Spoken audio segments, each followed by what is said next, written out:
Hi, I'm Ahmed Reza, and today I wanted to go over cost per acquisition. So I'm in a meeting this morning talking to our product team where we're going over some of the marketing that we're doing and other campaigns that we have going for our software products.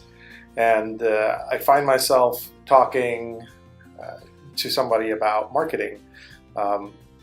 They brought up that, hey, we're running a bunch of Facebook campaigns, and here's this one Facebook campaign that seems to be performing well. And I said, what do you mean by it's performing well?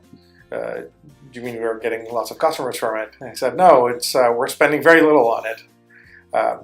At which point I had to stop everything, go back to the drawing board, and as you see behind me, I had to explain to him that, look, it doesn't matter that we're spending very little. It doesn't matter that we're spending $20 a day or $40 a day and not $100 a day, because what we're trying to figure out is what is our CPA.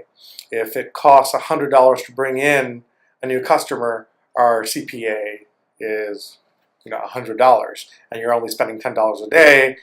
So theoretically, it'll take 10 days to bring in a customer, where if I just spend the $100 a day, I would get that customer today. It probably doesn't occur to most people. As a matter of fact, it didn't occur to me when I first started that CPA was important.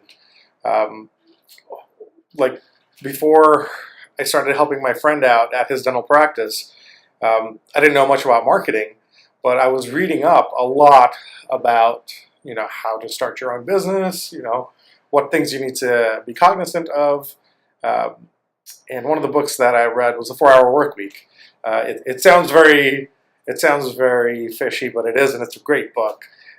They talk about, or Tim Ferriss, the author, talks about certain formulas, and there was one that really stuck with me because it's something that I hadn't really accounted for, and that is cost per acquisition. I always thought about it like this: if it cost me $20 to build something or to build a software product, and then I sell it for $40, I made $20, right? And if I sell it at the cheapest, if somebody else is selling it for $50 and I'm selling it for $40, if for example, Microsoft Word is pretty expensive. People go, oh, it's so expensive, right?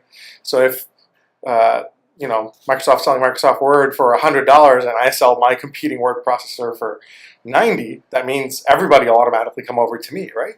And eventually I'll be buying Microsoft. Well, that doesn't actually happen.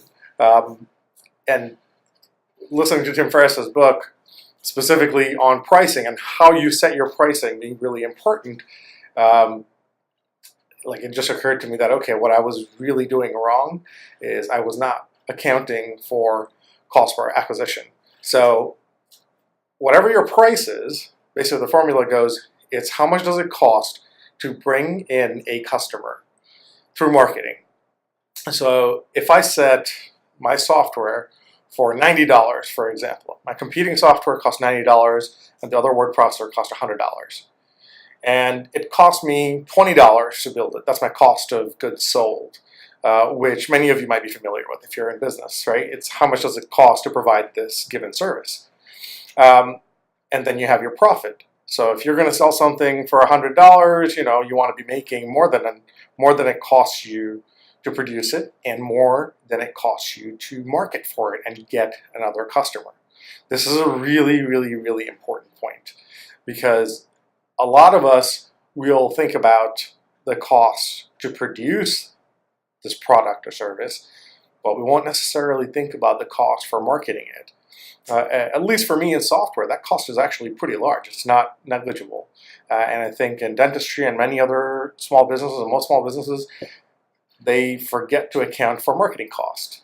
So when I first started helping out my friend, I didn't know much about marketing, but what I did know about was cost per acquisition. So I figured if I focus on improving his cost per acquisition, I'm going in the right direction. I tried out Google AdWords, versus Google Organic, versus, a banner on a website, billboard, for example, something like versus Yellow Pages. Just look at, hey, is it better for me to spend money on Yellow Pages, or is it better to do a TV ad? What was really funny though was that my friend hadn't thought about it that way. He had a running business and he had never really thought about, hey, what's my cost per acquisition? That's because early on in business, you don't necessarily need to think about it. Like when I sold Dental Web Now services, I could sell it to my buddies and get word of mouth referrals and get enough business for it to be a real business. But if I really want to grow the business, I need to figure out how can I reliably bring in another customer and how much money does it cost. If you're running a dental practice or a mechanic shop or whatever it is that you're doing, that's really important information to know if you're going to do it in the long term, and because you're going to run out of buddies eventually, and your business is going to stagnate to a certain size.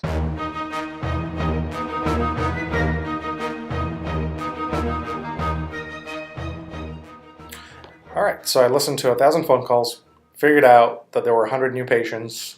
A bunch of existing patients were calling through the organic channels, and that if I wanted to help grow my friend's practice, I could spend this much more money on AdWords instead of this other place that we were spending money. SEO was working great, but it's not like I could magically spend a lot more money on SEO suddenly. And month over month, it just kept improving. Well, you can find out more on CallSumo or Dental Web Now about the mechanisms for that. But the basics are still really, really important. The basic that if you do cost per acquisition, right?